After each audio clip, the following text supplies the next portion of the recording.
My mom and dad, when they divorced, that's when things went sour. So then she found a rich husband. She moved on with my sister. She left me behind. So I ate bugs for a living, like just to survive. My name's Andrew. We originally come from Durban, KZN. We came here to Joburg for work, to find things that didn't go so as well as we thought it would. And we ended up like on the streets.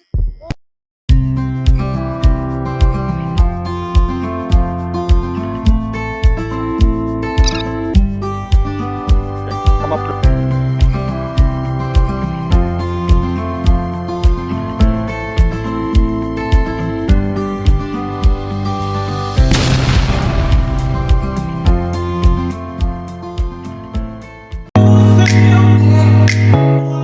Exabafit, welcome back to Nico. It's your boy again, Nico. So today I've got another guest that I'm gonna be interviewing. At the same time, Cartoon they are here. So please, guys, let us come together and hear their story. Hello, sir. How are you? I knew, sir. I'm also good, thank you. First of all, thank you very much for allowing us to come here and then give you a platform so that you can share your life story. Start first by telling us what is your name and where do you come from? My name's Andrew. We originally come from Durban, KZN. We came here to Joburg for work, to find things that didn't go so as well as we thought it would.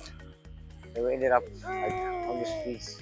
How was your childhood growing up? It wasn't so wonderful. I kicked out at the age of 13. I finished just up and left in the streets. And like from then on, I just everything I know and that I've taught myself. I didn't go to school from like a person, so like what I know is what I've taught myself and reading books, stuff like that. So then, so things just went sour for me since age of 13. I had to fend for myself and stuff like that. Who were you raised by growing up? But well, basically by myself. You were raised by yourself? Yeah, I raised myself like from 13 years. From the age of 13? 13 years. So before that, up to the age of 13, who were you raised by? It's just my mom. My mom and dad, when they divorced, that's when things went sour. So then she found a rich husband. She moved on with my sister. She left me behind. So it was one of those things I had to fend for myself. So how did it get to the point of you at the age of 13 raising yourself and having to fend for yourself? Like what happened? I was basically like, I first started like eating bugs, as food supply or something like as sorts. So I ate bugs for a living, like just to survive. And from then on, I've met other people. They also helped me here and there. Like I had to look after some old people for a place to stay. Things was going a bit better than like they moved and stuff. So I ended up back in the streets. But then there was like shelters and stuff. So I figured out, okay, I must make money for shelter, money for food, actual food, not eating bugs. So then that's just the way life went for me at that age. Car guarding at the age of 14, working. So another life. So at the age of 13, you had obviously had to fend for yourself, as you've said. How did that affect your schooling? Did you end up leaving school, not being able to go to school? Yeah, I ended up leaving school, so I didn't go back to school because I had no way of like actual income to go to school, paying the school fees and stuff. So Yeah. I just stayed on the streets. So did you not have any other relatives besides your parents, maybe your uncle, your auntie, who could have sympathized with your story and said, no, he's still a child. Let me take him in and take him to school. Like I said, I've just struggled since the age of 13. No relatives actually, like they all just turned their back. Gave me like that cold shoulder. Yeah. You're a big man now. You must look after yourself. From the age of 13, what are some of the jobs you've worked in your life? Would you take us through all the different types of jobs you've done in your life up to this point? Up to this point. Okay, well, I first started off car guarding like anybody would in that predicament. So then, like age of 16, I was doing security up to like 21. Then I started doing a chef course. So then I qualified for baking pastries, stuff as then like just did some more courses until I finished some good courses to actually like walk into a big place like franchises like Nando's or Yeah. then I found another lady. She gave me this opportunity to start baking wedding cakes like novelty cakes, all these big wedding cakes and stuff like that. So you mentioned that you did some courses, right? Yeah, it's Uh, course so for chefs. so does this mean that somebody saw you and then eventually they said, okay, I'd like to help out this young man, take him to school, have him do some of these courses, or did you have to go to school on your own, like pay On my own. on your own? Had to pay for it. Like the Wow. courses wasn't that much, but I would say in my shoes it was. But I had to pay like 1,500 per course, and I had to do like about Yeah. 12 courses until I make the money, then pay the course, do the course, then go make the money, come back, do another course. So it was like step by step doing these courses. Or everything was like step by step. Yeah, I had to like pay 1,500, do a course, and the course would be like for 3 months. I'd be doing the course, then finish the course, go back to like making money and raise another 1,500 to do another course. Sure. Up until I did all 12 courses, and then eventually found work.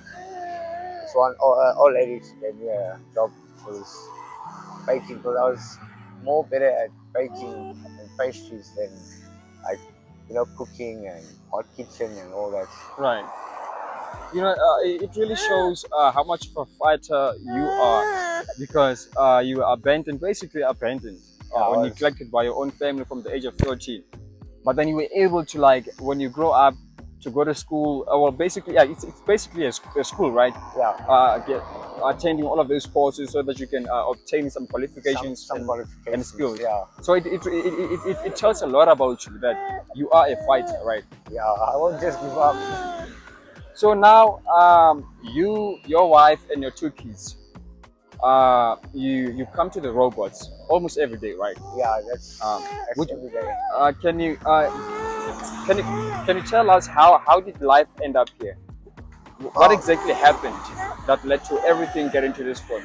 well, I had somebody phone me from Joburg to say like they've got a better opportunity for me to go further with my baking career and this novelty cakes. Sure.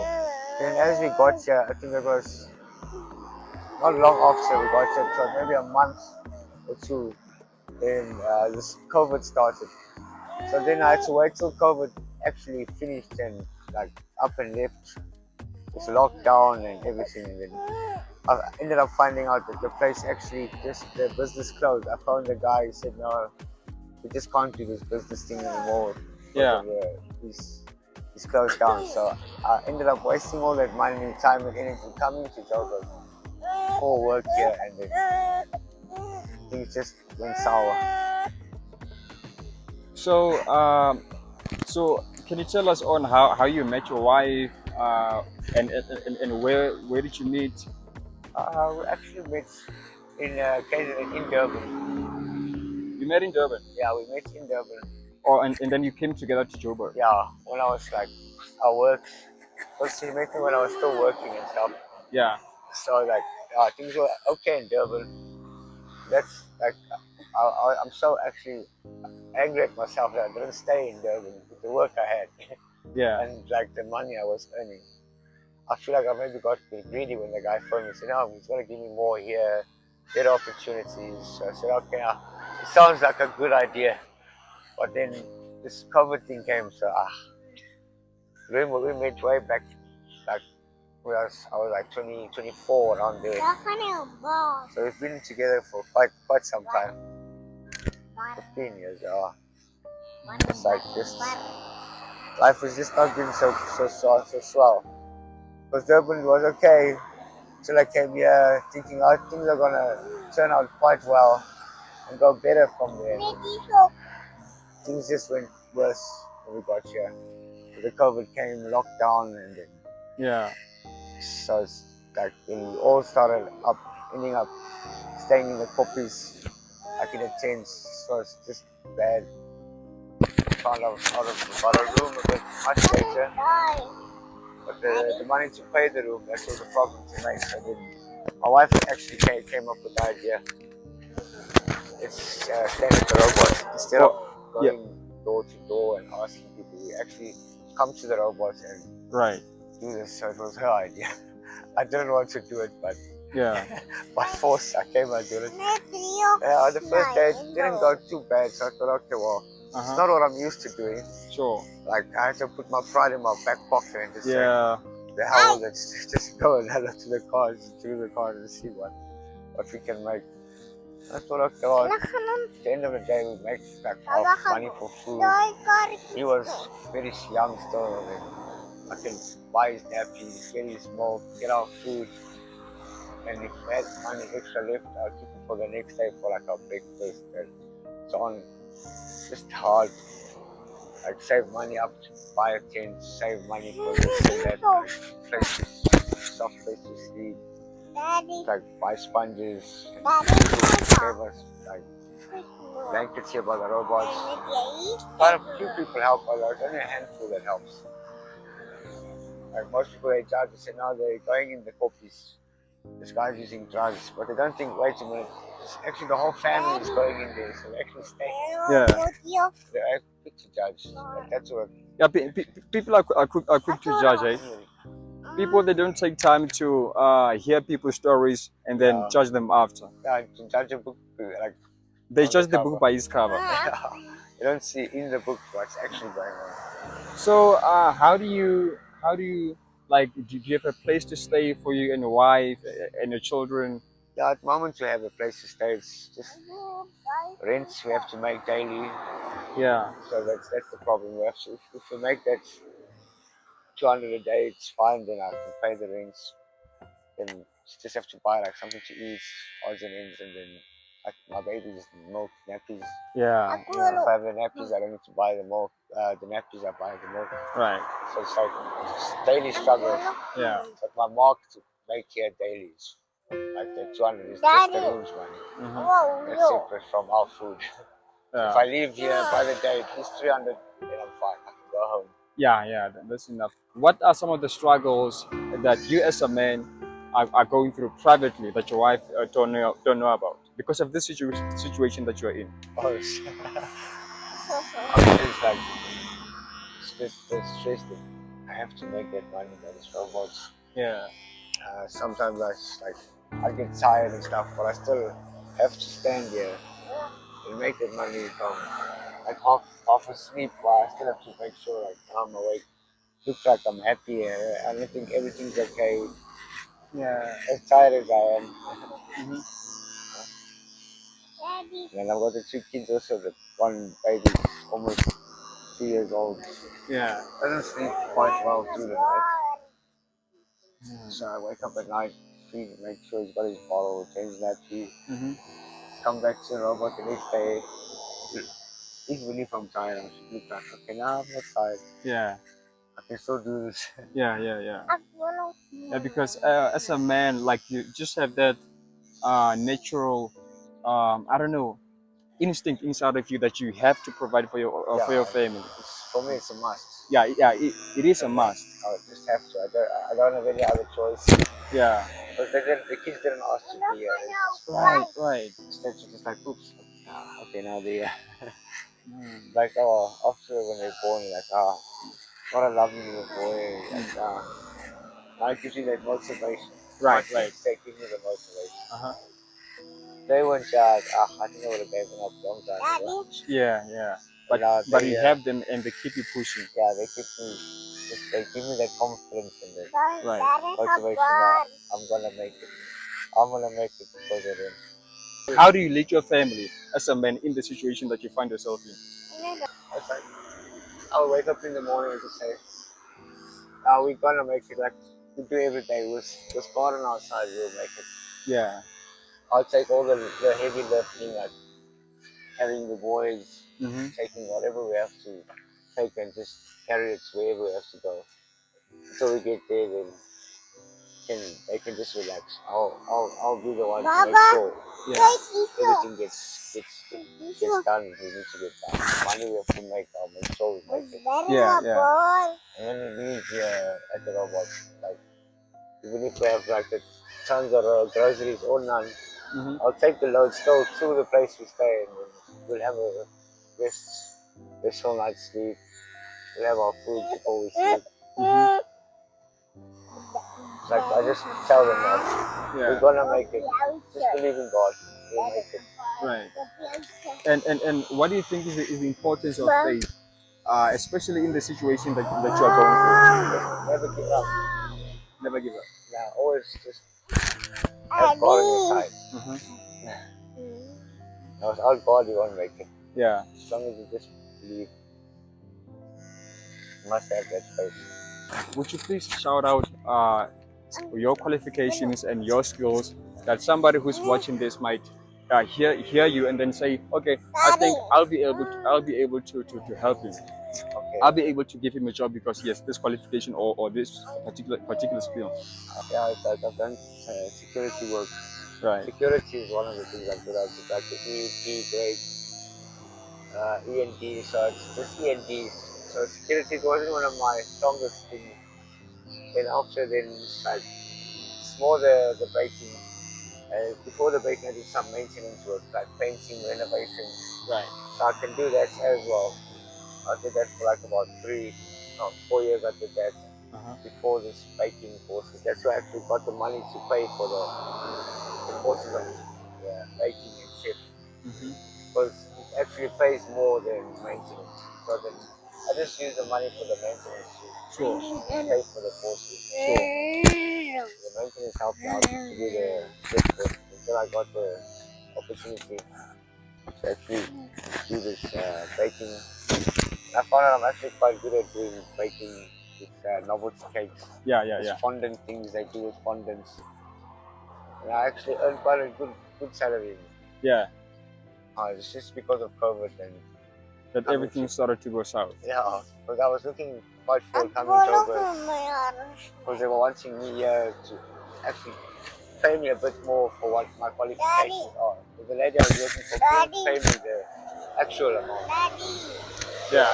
Because she was also like, it's her own business, but she couldn't pay the set amount for what my qualification. But I was okay with it because it was a job. If the guy didn't phone from Joburg and say he's gonna pay me more and I'm gonna earn more, I'll have more stuff like for my kids, better house, you know, like medical aid and so then obviously a management thinking, okay, well, it's better for my family. Came in, ended up not doing so well. When you were working, right?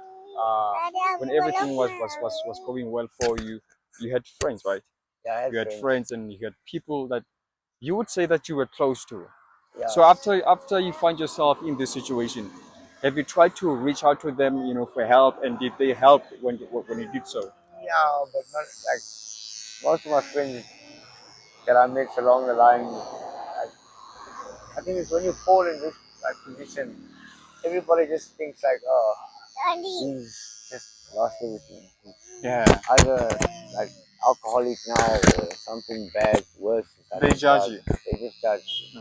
When you ask them for like help, they just end up like blocking you from your phone, and they just don't want to know you at all. Yeah. That's like most of them just left. Some of them it would have helped. They left overseas, they went to Australia or something. So it's been tough from them. So people I knew, they just vanished. So it's just me and my family. Yeah. Since then, I'm just me and my family. That's the only friends and people I know. So, would you please say where if somebody wants to help you, where can people find you who are willing to help you? If they can't find me at the robot here at Judas, they can find me in 63 First Avenue, Melbourne. That's where we're actually renting the rooms from a lady and her husband. Yeah.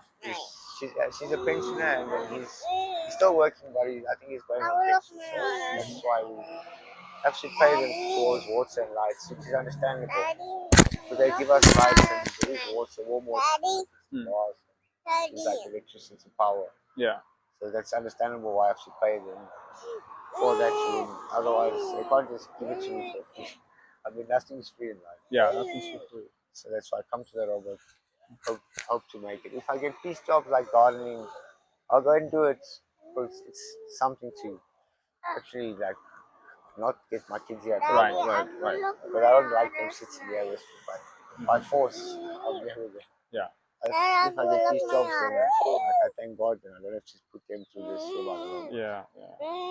So, do you have a cell phone? Maybe you can shout out your cell phone number. No, not at the moment. I had one, but Okay, not anymore. no, I keep threw it in the water. Right. As you can see, it's very busy. But so we're gonna put the references of the place on the video so that people can also like see the visual. Okay, so this is where I can find them if I want to go to them and assist. Okay, so thank you very much again for allowing us to interview you. Also, to so that you can share your story, right? So that you can share your story. So I'm gonna show you the mirror, just to give you the mirror to show you how you look now. Actually, look. Okay.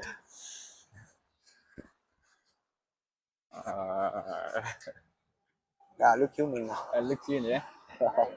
Right. Yes. I look like a human. Not like I see in the car's mirror. I look like a bush. All is hairy. Yeah. At least.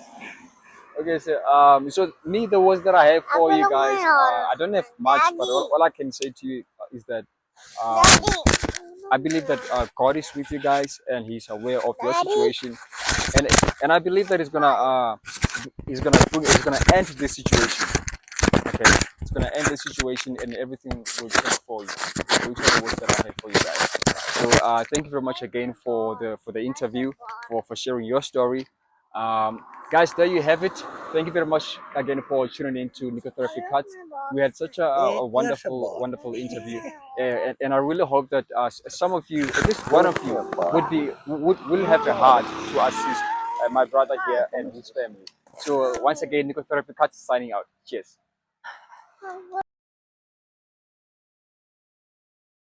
Coming up next time. Never do something in a rush. And never make a decision when you're angry. When you're angry, you always end up making the wrong decision. I just ask anybody who's watching this, if they can assist me with a job or any accommodation, I'd really appreciate it. Staying outside is not actually a nice cup of tea, you know. It's difficult, so I'd really appreciate it. My name is Donovan. I grew up in the Eastern Cape, the Transkei region.